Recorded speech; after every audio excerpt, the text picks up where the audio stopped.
السلام عليكم ورحمة الله وبركاته. بسم الله الرحمن الرحيم نحمده ونصلي على رسوله الكريم أما بعد.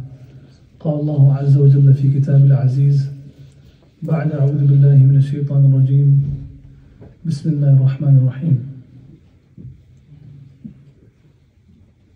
من أراد الآخرة وسعى لها سعيها وهو مؤمن فأولئك كان سعيهم مشكورا. وقال عليه الصلاة والسلام من جعل همومه هما واحدا هم المعادي كفاه الله الهموم كله ومن تشعبت به الهموم لم يبال الله في أي واد هلك أو كما قال عليه الصلاة والسلام. My dear brothers and elders and fellow youngsters, Allah subhanahu wa ta'ala has given all of us, you all sitting in front of me, myself, every single person in the world, Allah has given us two superpowers, two strengths. All of us, we have these superheroes that have superpowers, but Allah has given each and every individual that's sitting here two strengths. These are the two forces that Allah has given us, and through which we can change things in our life, through which we can change depression into happiness, difficulties into joy. The first strength is the strength of the mindset, fikr. In Arabic they call it fikr. And the second strength is the strength of the amal, of the action. Two things. And 100% the strength of the mindset, of what is on your mind, is what powers, what dictates how strong the amal is going to be. I'll give you an example. Salah is a mixture of two things. It's a mixture of amal, qiyam, ruku, sajda, but it's also a mixture of mindset. What's in your mind? And depending on, there are people who cannot do ruku and sajda. Our elders who can have to sit on chairs. May Allah give them a long life with health. There are people who cannot physically perform sajda, ruku, qiyam the way the Prophet did, sallallahu alaihi wasallam. But these same individuals can absolutely have the mindset the Prophet had. And the strength of their salah is not determined by how perfect the ruku and sajda is, but it's determined how perfect your mindset is. You understand? When the people, Hasan Basri rahmatullahi was asked, "Ma balu mutahajjidin min ahsan al-nasi wujuha." Why is it that the people who pray salah in the darkness of the night, these people's faces are the brightest in the day? Why? Why is it they're so beautiful? So he replied, لِأَنَّهُمْ خَلَوْا بِالرَّحْمَنِ فَأَلْبَسَهُمْ نُورًا مِّن نُورِهِ. It's because they emptied their mind when they stood in front of Allah. So Allah then blessed them with nur from His nur. So what is that? The mindset there. How your mind is. That's why the Prophet said, when you make dua, there's two things happening at the same time. One is you're raising your hand, and the other is you're thinking. The Prophet ﷺ said, this person, his dua will never be accepted. Never be accepted. Whose dua won't be accepted, Ya Rasulullah? The person who, when his hands are raised, his thoughts are not there. So you're raising your hands asking from Allah, but your mind is not there. A person whose mind and heart are not present with his words, that the person's du'as are not accepted. How annoying is it when we're talking to our son and he's not paying attention? When we're speaking to our brother or sister or anybody, they're not paying attention. Imagine we're begging Allah, but we're not paying attention to Allah. So Allah has given each and every single one of us two strengths.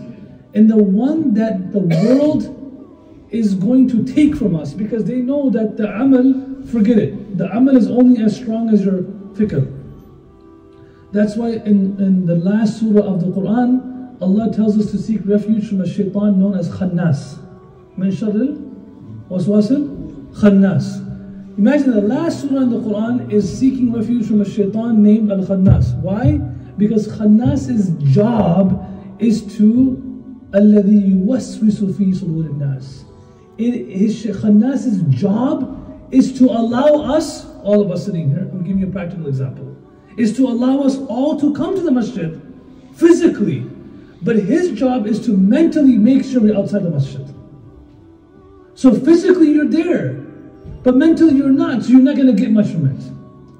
His sole job, and this is why Allah deemed it to be so important, that the final thing that we seek refuge from in the Quran is from that shaitan. That we go Umrah and Hajj, but our mind is not there. We come to the masjid, but our mind is not there. Our fikr is not there. So brothers and elders, when the Prophet ﷺ came to this world, there are 3 different sunnahs of his we have to follow. Surah, Seerah, and Sarira. His appearance is called Surah. Seerah, his lifestyle. His lifestyle, how he dealt with people. His enemies, his friends, young, old. Adversity, happiness. We have to learn that. But we also have to learn about his Sarira. We also have to know, what was he thinking?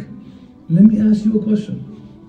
Because when the Prophet ﷺ came and started calling people towards Allah, before any amal, it was a change of mindset.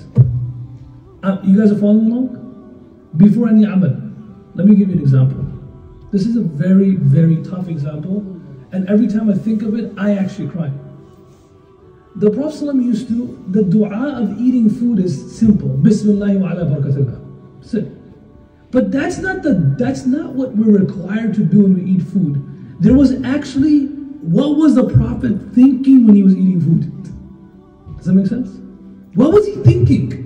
You have food sitting in front of you. You want us to eat food like you deserve it.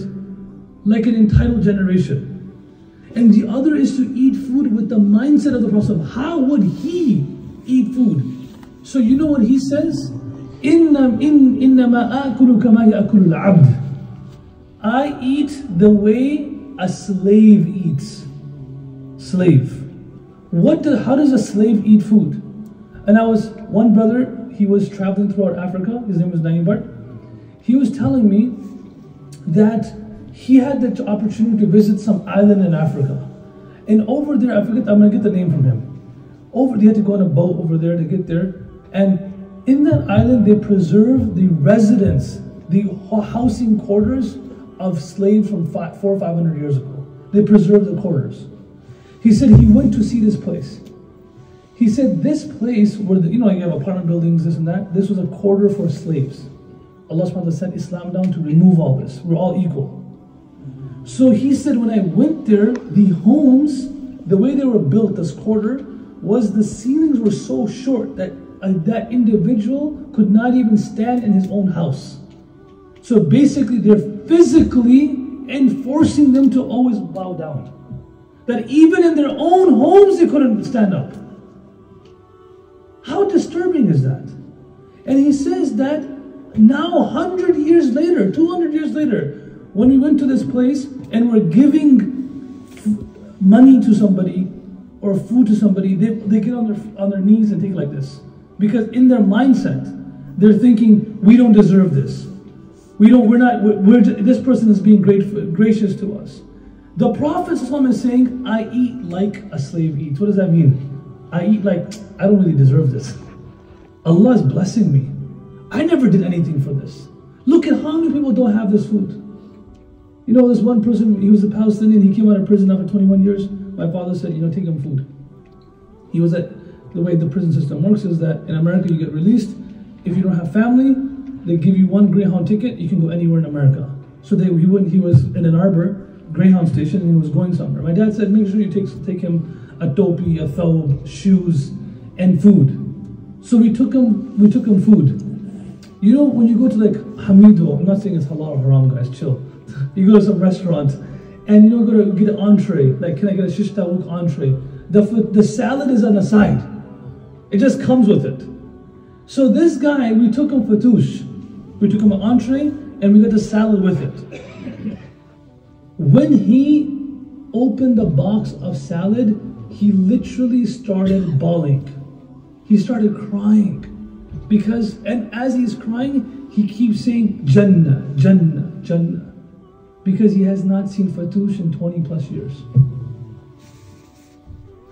how many Muslims in America are in prisons who have not eaten chicken or meat in 10 years, 15 years?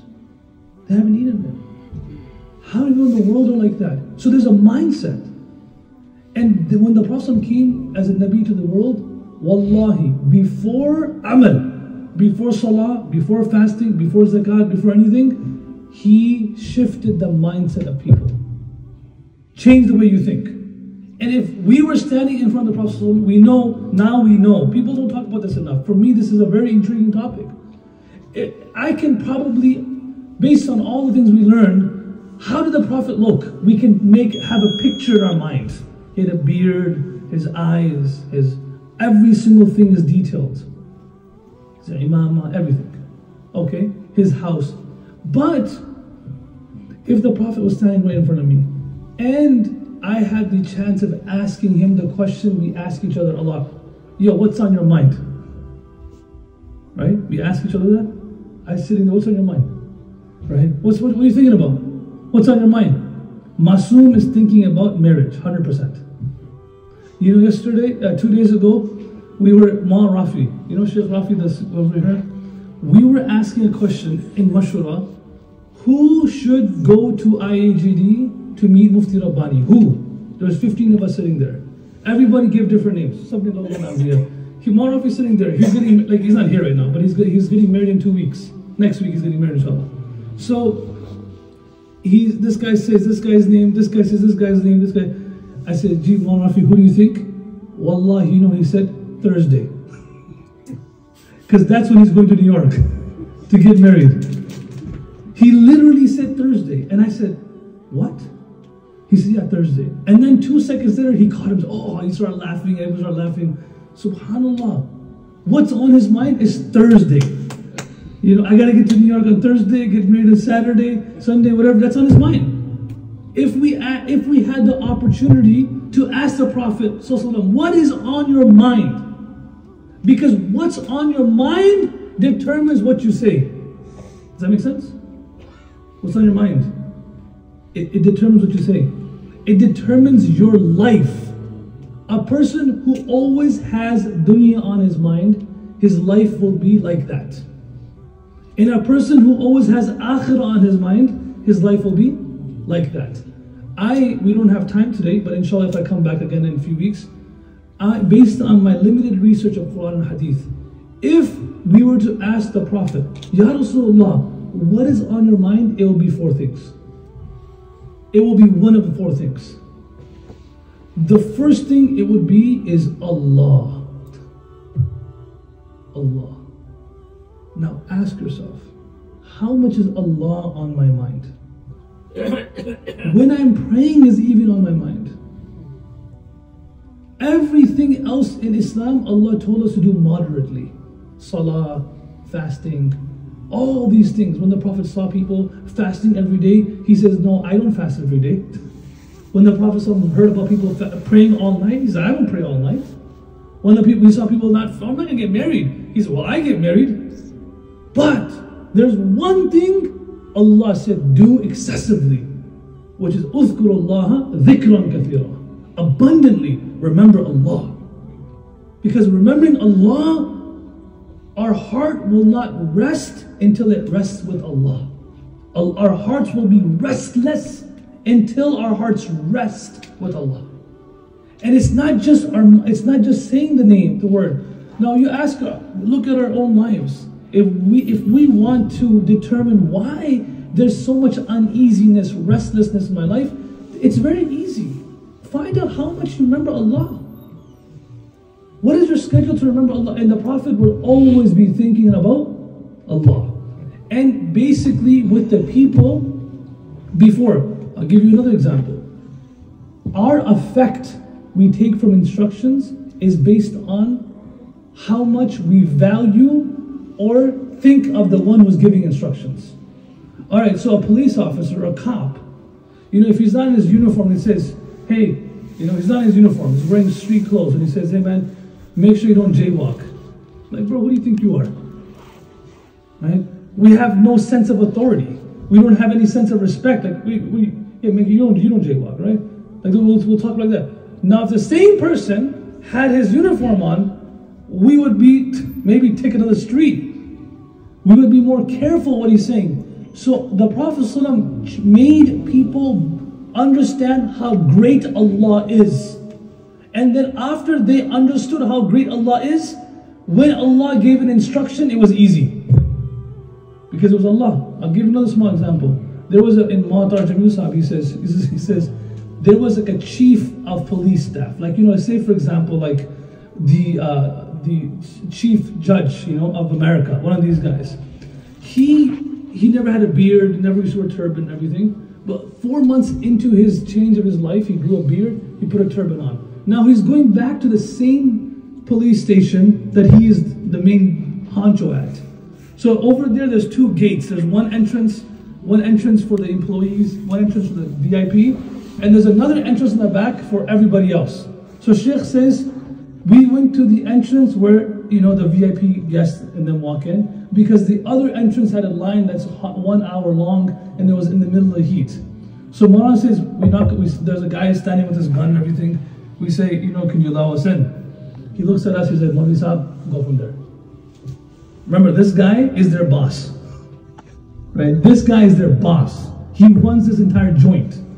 But they don't recognize him. They don't recognize him, right? So he basically says, no, Habibi, can you please let us come from here because it's hard to come on the other side. The guy says, didn't you hear what I said? Go from there. Again he says, Habibi, can you please, it's going to be too hard to go from over there. It's a 1 hour, 2 hour line. And then Maulana finally had to say, this is this person's name. The moment he said it, he said, sir, like this. He's like, please don't fire me. He completely changed because now he understands who he is. So the first mindset was to understand who Allah is. Allah is a being that should be loved because Allah loves you.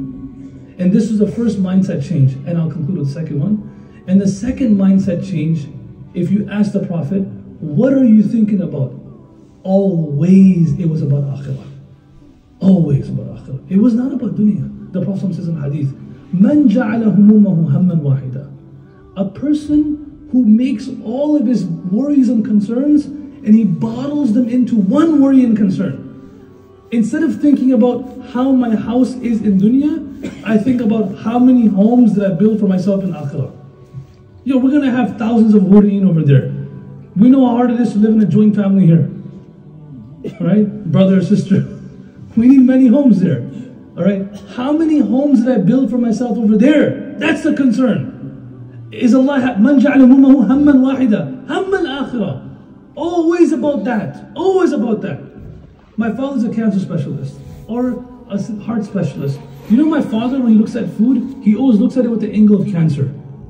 That's cancer in a plate. When he looks at cigarettes, he looks at cancer. Because he doesn't see that. He sees the result of it. Does that make sense? He doesn't see the cigarette.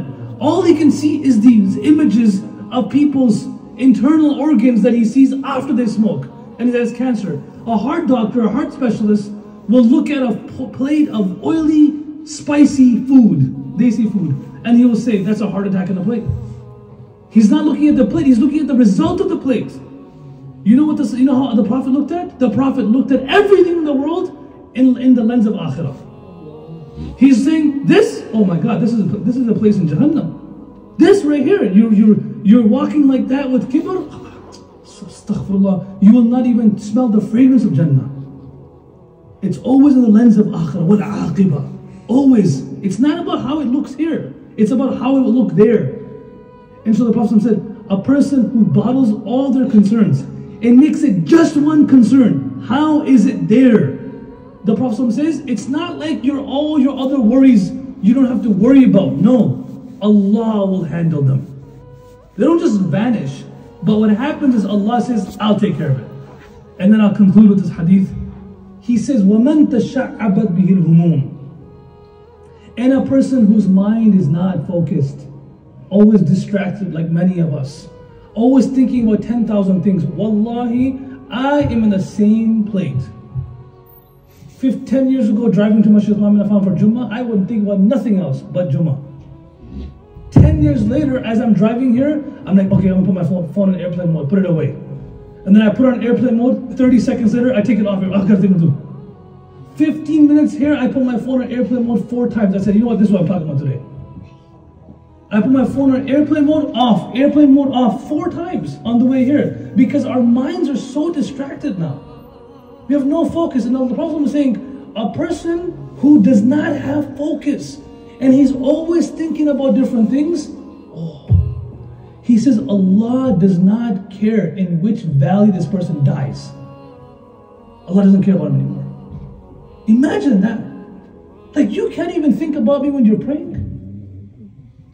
You can't even think about me when I'm feeding you. You're eating food. You're eating my food.